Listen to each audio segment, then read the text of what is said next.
Shalom peuple de Dieu, c'est votre sœur Déborah Itombo, issue d'une famille de 7 enfants et je vais vous parler de mon témoignage. Alors, issue d'une famille de 7 enfants dont je suis cadette, chrétienne pratiquante, mais qui n'avait pas d'intimité avec Dieu et qui ne marchait pas selon les choix de Dieu, selon la volonté de Dieu. Il est toujours important de connaître Dieu, mais être aussi dans sa volonté. Je vous parle de mon témoignage, issu d'une famille chrétienne, issu des parents chrétiens pratiquants, allant tous les jours à l'église, servant Dieu activement, servant Dieu de tout son cœur, mais en qui résidait encore le péché. Pour moi, la définition d'être chrétienne était de ne pas aller en boîte de nuit, de ne pas écouter les musiques modernes, de ne pas s'attacher à des amis qui n'aiment pas le Seigneur. C'était ça ma définition d'être chrétienne. Mais la vie chrétienne n'est pas seulement ces principes-là, mais la vie chrétienne, c'est ton intimité avec Dieu. C'est ce que Dieu fait à l'intérieur de toi et qui se manifeste à l'extérieur. J'ai grandi, j'ai fait plusieurs années en ayant ce principe en moi de traîner qu'avec des personnes qui servent Dieu, des personnes qui craignent Dieu, mais au fond de moi résidait encore murmures, critiques, vols, mensonges, tout ce qui n'honorait pas le Seigneur. Et arrivé en 2023, c'est là que le Seigneur me visite d'une manière extraordinaire. Alors qu'on vivait en moi le péché, le mensonge, tout ce qui ne glorifiait pas Dieu. Et Dieu me disait plusieurs fois, me parlait plusieurs fois par des messages que je devais arrêter, que je devais m'aligner sur sa voie, qu'il avait des plans merveilleux pour moi, comme pour toi aussi qui me suis, qu'il a des plans merveilleux pour nous. Et je ne m'arrêtais pas. J'écoutais à la minute, ça avait des effets sur mon âme, mais en fait, ça n'avait pas poussé mon âme à changer. Et il me fallait vraiment rencontrer Dieu en 2023 d'une façon multiple, d'une façon différente. Qu'est-ce qui arrive en 2023? En 2023, ce qui arrive, c'est que je rencontre le Seigneur dans une église. J'allais dans une autre église, mais je vais dans une église où le Seigneur commence à me parler, commence à me changer petit à petit. Mais il y avait un petit péché que je ne voulais pas laisser, que je ne voulais pas abandonner, que je ne voulais surtout pas me détacher de cela. Et arrivé à un certain temps, le Seigneur, dans ses plans merveilleux qu'il avait pour moi, il n'a pas stoppé, il a continué, mais il me disait, intériorisait, en me disant que traite ce péché, il t'emmènera à ta chute. Traite ce péché, il t'emmènera à sa chute, à ta chute. Traite ce péché, il t'emmènera à ta chute. Et je ne prêtais pas attention sur cela. Alors que je recevais beaucoup de messages, Dieu va t'utiliser, Dieu va faire des grandes choses avec toi. Mais je ne prêtais pas attention à ce petit péché qui a failli détruire ma destinée. Et arrivé en 2023, je me tiens face à une situation compliquée. J'avais pas d'autres ressources que retomber dans ce péché-là. Je n'avais pas d'autres ressources qu'aller voler. Je n'avais pas d'autres ressources que mentir. Et je me suis mise dans ça. Quand je me suis mise dans ça, j'ai été attrapée la main dans le sac. Et c'est en 2023 que le Seigneur me rencontre d'une manière extraordinaire, d'une manière inattendue.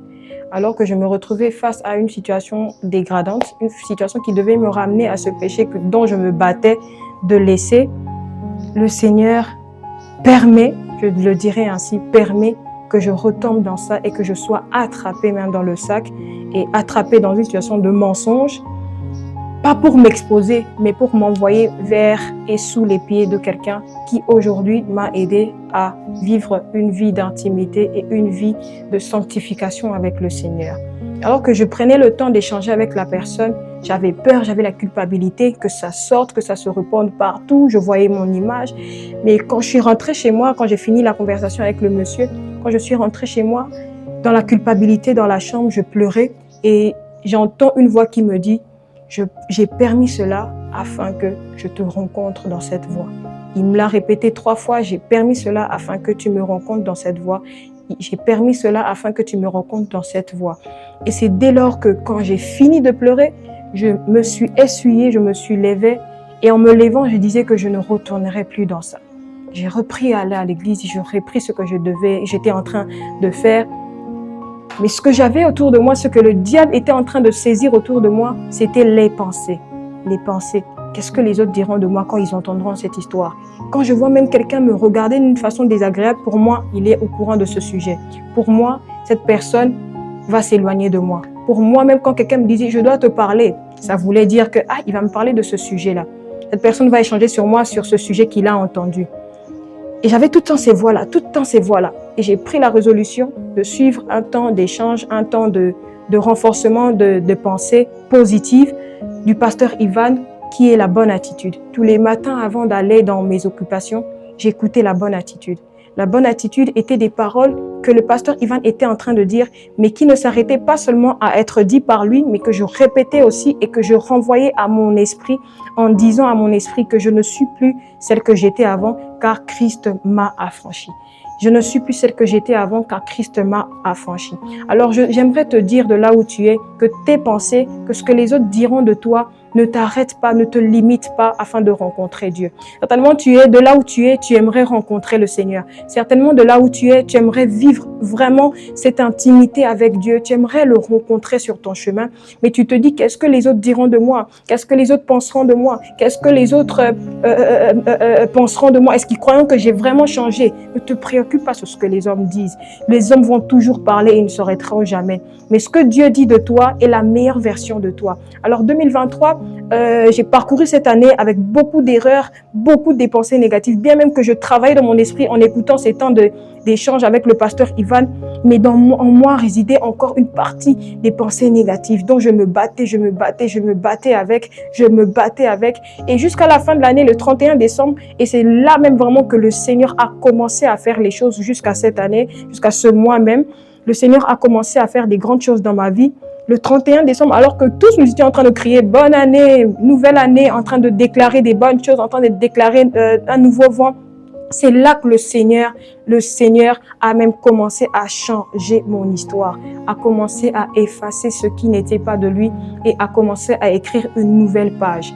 Alors que tout le monde était en train de crier, on était tous contents à l'église, alors que nous étions en train même de proclamer des bonnes paroles, le Seigneur me dit, assis-toi, écris ceci. J'ai commencé à écrire dans le notebook de mon téléphone qu'en 2024, Seigneur, brise tous mes fondements. Seigneur, ramène-moi à ta volonté. Seigneur, que ma vie, mes désirs te glorifient. Que ce que je serai, que quand les gens me verront et en me regardant, ils ne verront que toi.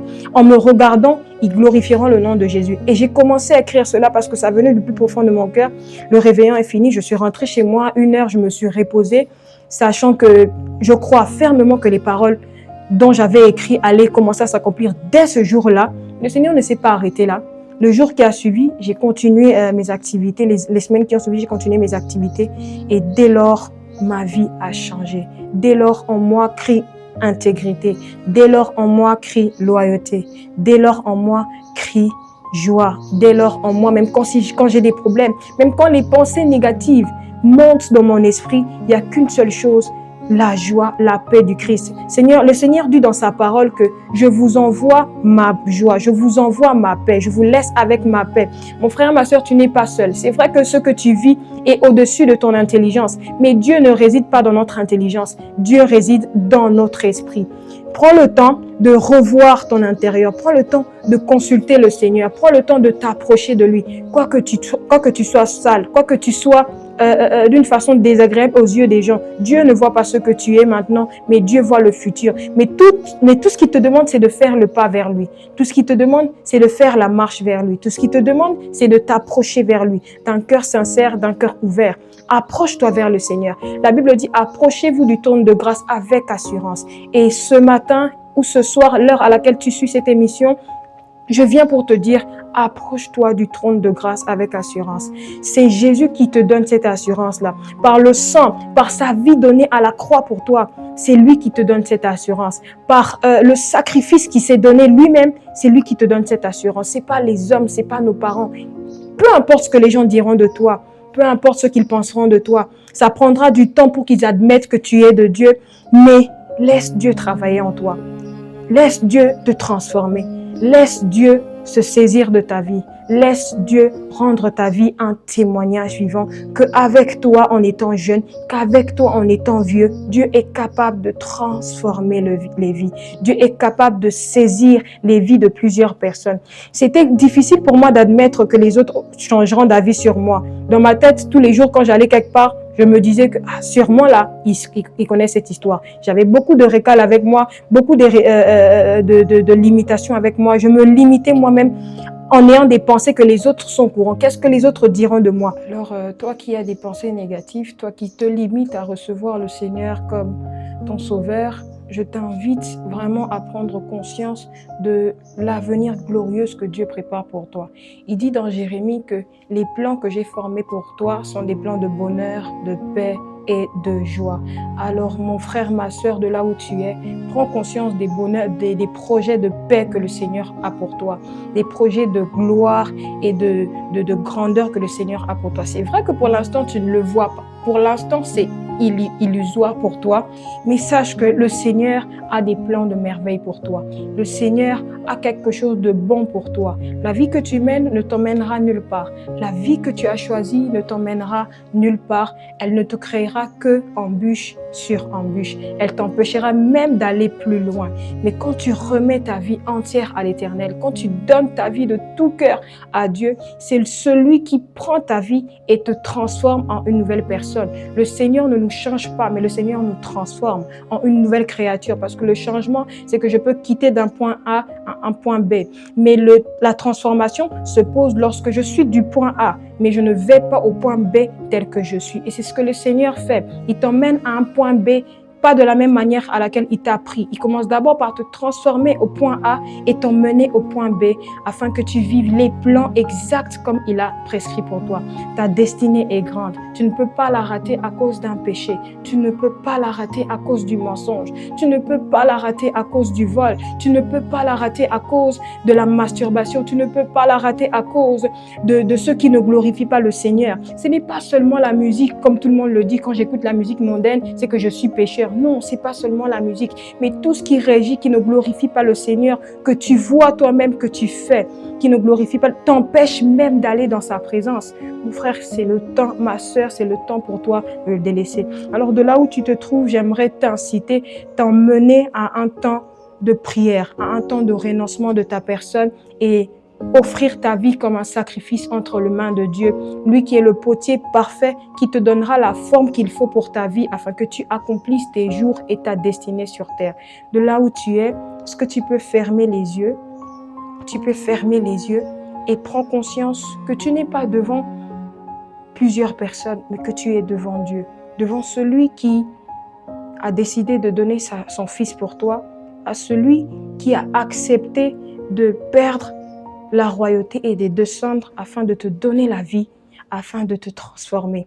J'aimerais que tu prennes conscience et que tu dises ces paroles après moi de tout ton cœur, de tout ton être.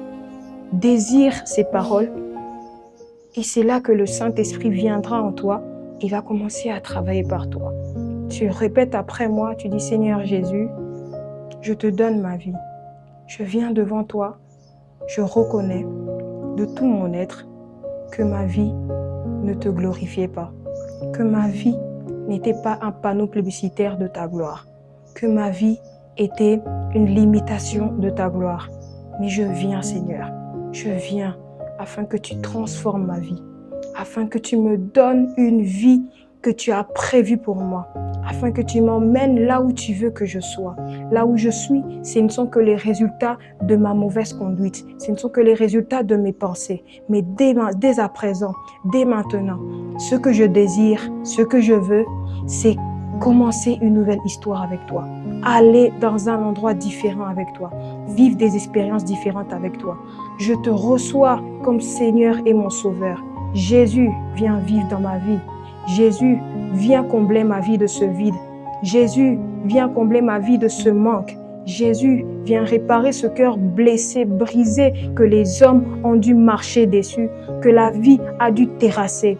Viens Jésus dans ma vie, viens dans mon cœur. Je te reçois. Saint-Esprit de Dieu, glorifie le nom de Jésus dès à présent dans ma vie. Saint-Esprit de Dieu, conduis ma vie. Saint-Esprit de Dieu, dirige mes pas. Saint-Esprit de Dieu, je ne désire que toi, que t'entendre, d'être transformé par toi. Dans le nom précieux de notre Seigneur et Sauveur, Jésus le Christ, nous disons Amen. C'était mon témoignage.